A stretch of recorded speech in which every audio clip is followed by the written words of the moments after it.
Well, that was a happy intro. Hello, everyone, and welcome to Let's Play Cocoron. A little bit of an interesting little game we never got here in the States on the NES.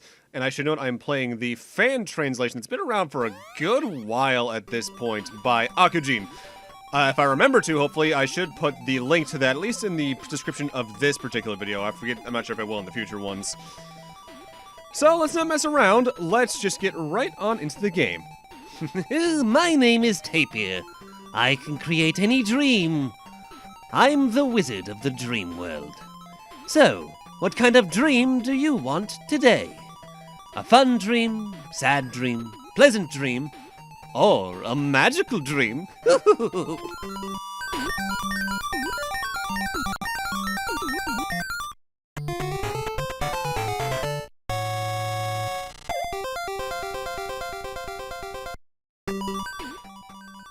This is the magical dream world. Rua, princess of the Dream Kingdom, has been captured by evil forces. You must go on a journey to rescue her. You are the hero, of course. You can take any form. Which will you choose? So by and large, Cocoron is an A to B platformer, but it's a little unique in that you get to actively design your own character within certain limitations. We have 8 different heads, 8 different body types, and 8 different weapons we can toy with in order to create your own character. With that said, the heads and the bodies also have 3 or 2 variants respectively that you can mess around with if you're looking for something more specific.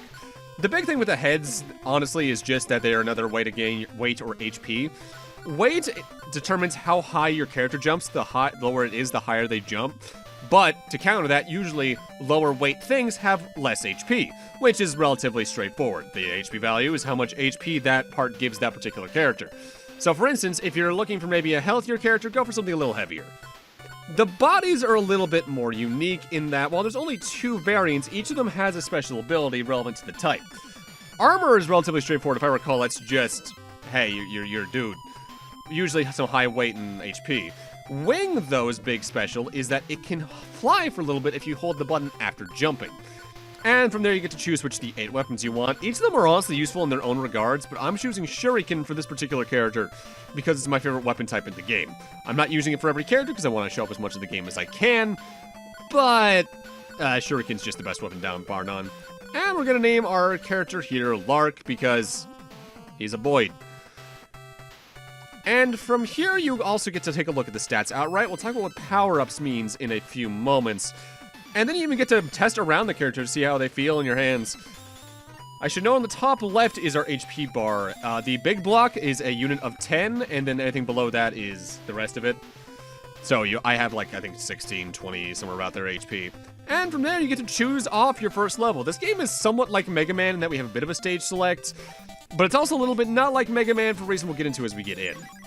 So as we get into the stage, you might notice that weapon, that enemy dropped an egg, and that other egg also dropped 2 shuriken. Eggs are your power-up containers in this game. Some are placed around the level randomly. Well, no, most of them are set. The random ones are dropped by enemies. But what eggs contain is usually pretty random. It's either a heart, big or small, which is a health up. It can be an image representing the weapon you have, and you need a certain amount of those to power up the weapon. Every certain amount of them, you get stronger, or usually bigger, or some other extra effect like aiming in more directions when you shoot it just once, firing extras, that sort of thing. And there's also cases where they can contain extra lives, and I believe limited invincibility power-ups, but I say limited invincibility because I'm not sure if they're genuinely invincibility, or if they just temporarily power up your weapon to max. I think it might honestly depend on the one, or I'm just seldom getting hit because I like to stay pretty far away, because the thing is with this game, if you really want to do well at endgame, you're going to want to focus on flyers, usually in my experience, and flyers, be they jet or bird, usually can't take too much punishment. Jets can take a little more punishment, but their flying's a little worse to compensate. That's the power-up that is either invincibility or a power-up for your weapon. I'm not entirely certain. And we're already at the first boss. I'm the fairy queen Titania. I'm the most beautiful queen in the world. You're looking for Princess Rua, Lark. So the bosses in Cocoron are pretty straightforward, though I should note. every time I kill one, it's a bit of a seizure warning because they flash the screen something fierce, especially with black backgrounds. All Titania does is teleport around the stage and then fires 4 projectiles coming out of the ground at set distances from her. So if you can figure out the distances, you can just needle yourself between them, thread that needle, and then take her down pretty quickly because the bosses usually don't have too much HP. Usually is the keyword there. I'm Cocoron. Thank you for saving me. I've been held in this forest for a long time. And my brother Cocoron is also trapped somewhere in this world. Please save him. And after you beat a stage for the good first portion of the game, Tapir shows up, does his little dance, and we are once again taken back to the character creation screen. All right, create another ally. The cool thing about Cocoron is you get to have multiple playable characters, so you can really get a chance to experiment with who or what you want to make here. Again, I'm trying my best to show off a lot of the types throughout the game as we go, but you will notice there is a certain preference usually for jets or flyers. In this case, though, we're gonna make, I believe, a cyborg. Because why wouldn't I make something have a Gundam head and a Kamen Rider body, right? Although you could go outright with Astro Boy with the jet. Now, cyborg is probably the most straightforward in the game. It's the most in the middle class, because there's no real benefits to it in any regard, because even the other body type that doesn't have a specialty, Buggy, usually just lets you be a little lower to the ground. And I gave this thing the pencil ability, which, to start, works very similarly to the shuriken, which, as you saw, you just throw a shuriken forward. And in this, you just throw a pencil forward. But the more it gets upgraded, you start being able to throw out more larger pencils. And the way it works differs in that regard from the shuriken as you level. Because the shuriken, you start throwing them out in 3 different trajectories at once as you power it up. The pencil, you start throwing 3 out at once, and they all travel forward. Just at different heights, more or less. And we're naming it Jeem because... Can you tell I'm a Gundam fan? Why else would I name something after a GM? Now, the interesting thing from there is we're going to our next level, which for me, I believe I saw was Starset Hill. The way you progress through the game, level for level, largely depends on what your choices are, because the first half of a level, after your first level, is the level you just went through in some regard. It's usually not the exact same level design, but it is the aesthetics and enemies slightly bleeding together with that of the next area, until you end up in that next area. So it is more like you are genuinely walking back through the areas we've been through before. With that said, one thing you're going to want to do in this game is kill everything. Because any enemy that drops an egg, because I think every enemy does drop an egg after death, it's what they contain, that's random.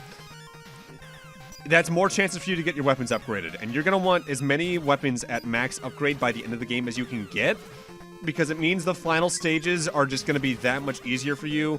And admittedly, the ending of this game starts to kind of kick your ass. This game can get hard. So one of my favorite parts about this game, period, I love the soundtrack. It's so bubbly and happy and genuinely catchy. And admittedly, it's not the only time that the composers who'd worked on this game made something like that, because this game has 2 composers. Composers, not composures. The first one is Yoshiji Yokoyama, who worked on this, and namely, I think, one of the other River City games that was on, like, the DS.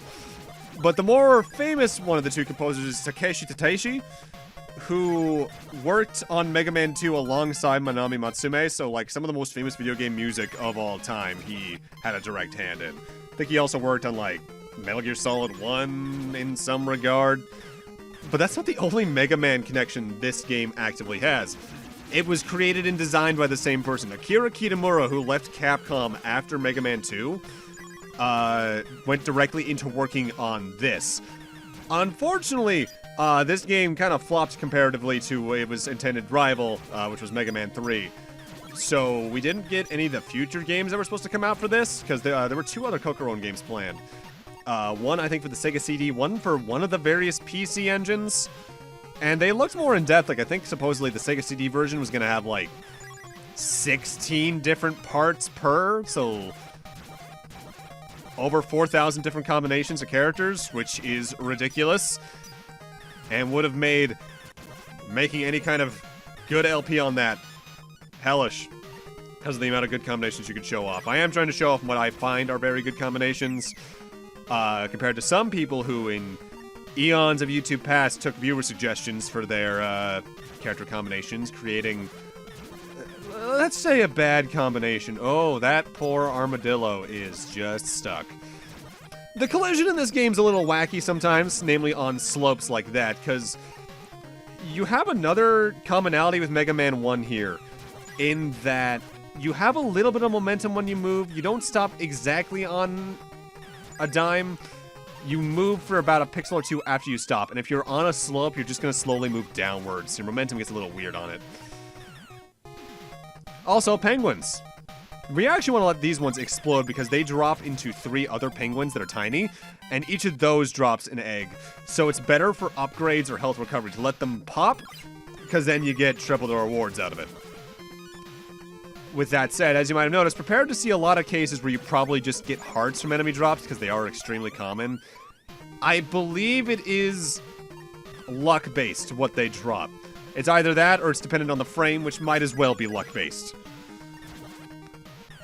You need to be careful with the eggs, too, in some cases, because depending on where you shoot them, your weapons can either just not hit them, things might fall out of your reach, or they'll just show up in the walls, and that means you can't grab whatever they drop, and that sucks. I've had numerous cases of that. Thankfully, you can abuse a little bit of Mega Man-esque respawn here, in that if you haven't killed an enemy, you can just scroll them back on screen if they fall out of the way. Compared to Mega Man, though, I think if you kill an enemy, scroll where it was off-screen, then back on-screen, they stay dead? In most cases. There's probably a couple that's not entirely true with. Mind you, compared to Mega Man, there's not going to be many cases you're backtracking in this game, because I feel, barring one section, especially if you choose to make a character a certain way, platforming in this game isn't much of a big deal. I recommend trying to balance out your weight and HP.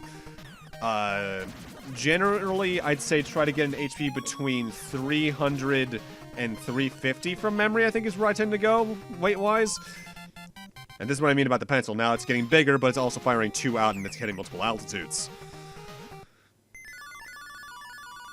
I'm frozen and can't move. The Silver Dragon! He tricked me! Please defeat him, Geem!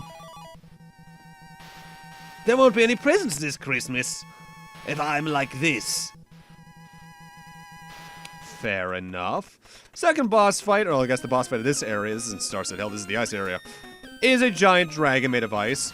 The first phase isn't too bad. As you shoot it, the dragon moves left to right, firing a projectile at you every now and then, but if you break its pieces off, it splits off into 4 projectiles going the intercardinal directions.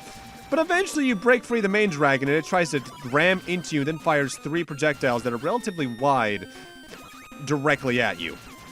But if you can get right in front of it, you can just spam fire and kill things, because boss fights don't really get invincibility frames in this game. So you can tear things to pieces if you're good at mashing that B button. You sure taught him a lesson. As punishment, next Christmas, I'll have him pull the sleigh instead of the red-nosed reindeer. You know, Santa, that's kind of messed up. What the hell, man? But now we're done with that area, so it's time for us to go make our third character.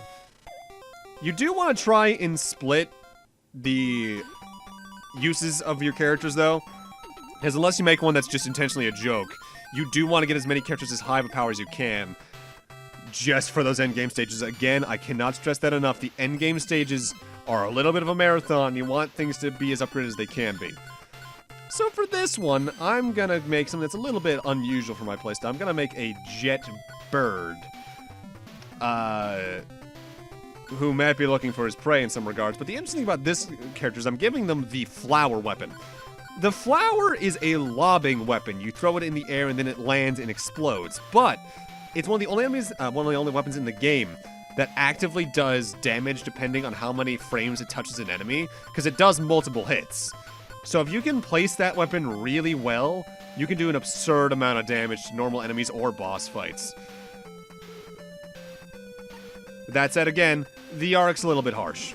And as I mentioned before, jets can fly like birds, but they can't jump as high or fly as long. I think they also have higher HP to compensate. But with that, I'm going to need to end this off here. Thank you guys for watching, and in part 2, we're going to be continuing around the stages looking again for Cocoron. See you guys then.